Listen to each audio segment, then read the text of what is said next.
ఇక్కడన్నా వీడిపైన దాడి చేస్తే తగ్గుంటాడు అనుకున్నారు, కానీ వాళ్ళకి అర్థం వల్ల.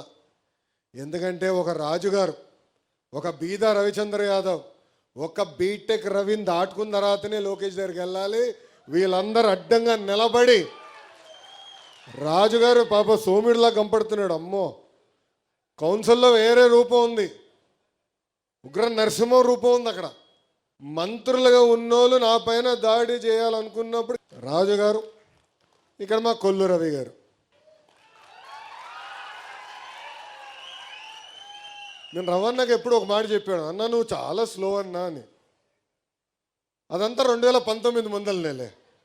అడగండి, ఎప్పుడు చెప్తాను, అన్నా నువ్వు స్లో అన్నా, కొంచెం స్పీడ్ పెంచు, కొంచెం స్పీడ్ గట్టిగా అంటే చేస్తా అంటాడు, చేయడు. కానీ అదే ప్రతిపక్షంలోకి వచ్చిన తర్వాత నిలబడిన విధానం, ఎన్ని కేసులు పెట్టినా భయపడకుండా నేను నిలబడతా, టీడీపీ కోసం నిలబడతా, చంద్రబాబు నాయుడు గారి కోసం నిలబడతానని చెప్పిన వ్యక్తి మా రవణ. ఇంకా మచిలీపట్నం అంటే తెలుగుదేశం పార్టీ, తెలుగుదేశం పార్టీ అంటేనే మచిలీపట్నం. మచిలీపట్నం ఎప్పుడు గెలిచామో అప్పుడే రాష్ట్ర వ్యాప్తంగా మన పసుపు జెండా ఎగిరింది. ఆ జెండా ఎగిరేసేదానికి కష్టపడిన మీరున్నారు. అడుగడుగున మిమ్మల్ని కూడా ఇబ్బంది పెట్టారు, కేసులు పెట్టారు, బయటికి రానిలా. అంటే హౌస్ అరెస్టు, గట్టిగా పోరాడి బయటకు వస్తే పోలీసు వాళ్ళ పైన దాడి చేసాం, దొంగ కేసులు, లేదంటే అటెంప్ట్ మర్డర్ కేసు, దొరికితే SC ST కేసు పెట్టేశారు. కానీ చెక్కు చెదరకుండా రవణ ఏ పిలిపించినా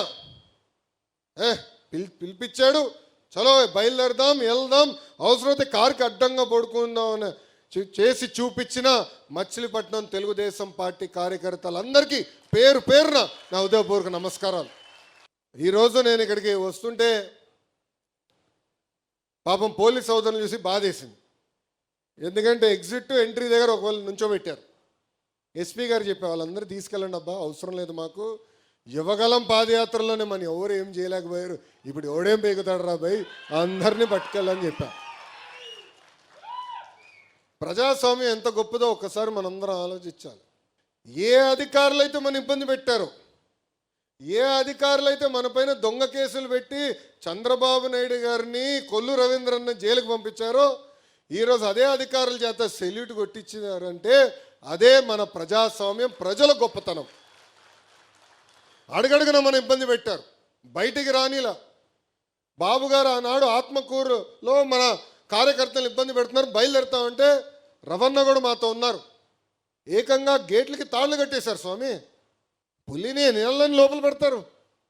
వాళ్ళు అనుకున్నారు చంద్రబాబు నాయుడు గారిని జైలుకి పంపిస్తే ఈయన ఏదో ఫీల్ అవుతాడని. ఆయన అక్కడ ఏం ఫీల్ అవ్వాల. నేను చూసా, మొండి ధైర్యం మామూలుది కాదు రాబాయ్. అదేం ధైర్యమో నాకు తెలియదు. నాకు బాధ కలిగింది. ఆ రోజు నాకు ఎందుకు బాధ కలిగిందంటే బాబు గారిని అరెస్ట్ చేశారని కాదు. ఆ జైలు ముందర 2 శిలాఫలకాలు ఉన్నాయి.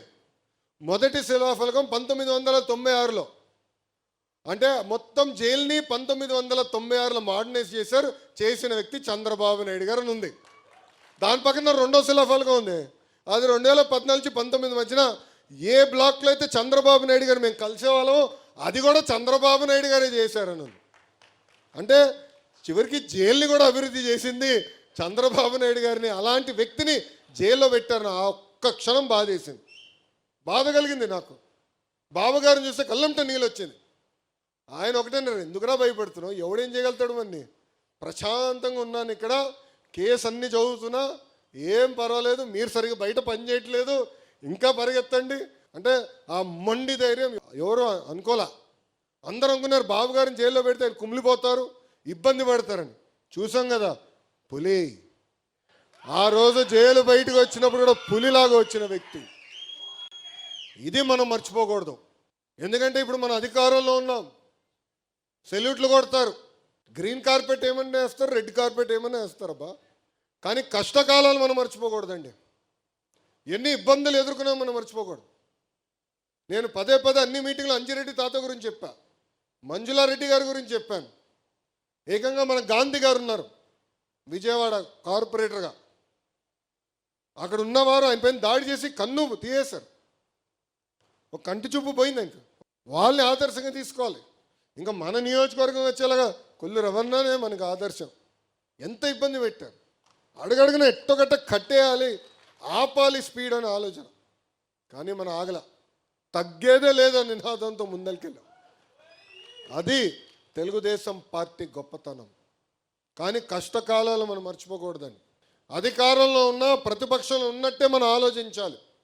మనందరం ఒక పెద్ద కుటుంబం, సమస్యలు మనకు ఉంటాయి. ప్రభుత్వం 10 నిర్ణయాలు తీసుకుంటే 3 తప్పు అవుతాయి. చెప్పండి, చర్చిద్దాం. ఎమ్మెల్యేగా రవి అన్న ఉన్నాడు, ఏకంగా ఇక్కడ పార్లమెంట్ పార్టీ అధ్యక్షుడిగా కొనకల్ నారాయణ గారు ఉన్నారు, పార్టీ అబ్జర్వర్ ఉన్నారు, ఇంకా జోనల్ కోఆర్డినేటర్ రాజు గారు ఉన్నారు, పల్లా శ్రీనన్ ఉన్నాడు, నేను ఉన్నా. మనం ఆడుకోవాలి, చర్చించుకోవాలి.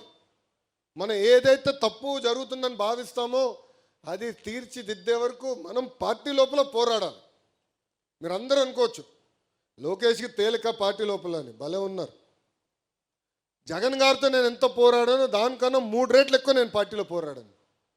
కొల్లు రవణకు తెలుసు, ప్రతి పాలిట్ బ్యూరో మీటింగ్లో నాకే ఎక్కువ అక్షంతలు పడతాయి, ఏదో ఒకటి కలబెడతా ఉంటా. మహానాడు కడపలో పెట్టాలన్నప్పుడు చాలామంది అన్నారు, ఎందుకు ఊకేంది, ఒక విశాఖపట్నమో విజయవాడనో తిరుపతి చాలు కదా అంటే, లేదు, పార్టీ విధానం మారాలి.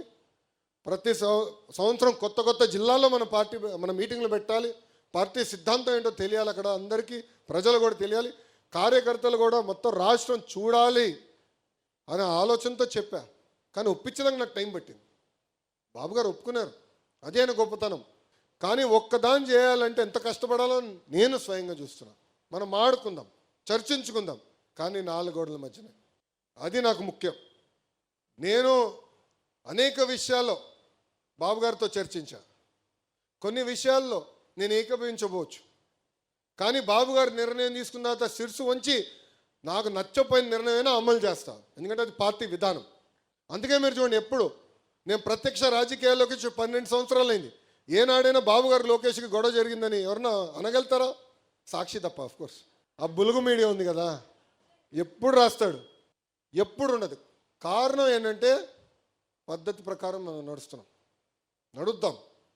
తప్పు జరిగినప్పుడు తప్పు జరిగిందని చెప్పాల్సిన బాధ్యత మీ పైన ఉంది. ఆ తప్పుని సరిదిద్దుకునే బాధ్యత కూడా పార్టీ పైన ఉందని ఈ సభాముఖంగా కార్యకర్తలందరికీ నేను తెలియజేస్తున్నాను.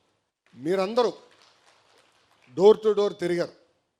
ఐకేఎంఆర్ కానివ్వండి, గతంలో జరిగిన బాదుడే కార్యక్రమం కానివ్వండి, బాబు షూరిటీ భవిష్యత్తు గ్యారంటీ, బాబు సూపర్ 6, చివరికి శంకరామం పేరుతో డోర్ టు డోర్ తిరిగారు.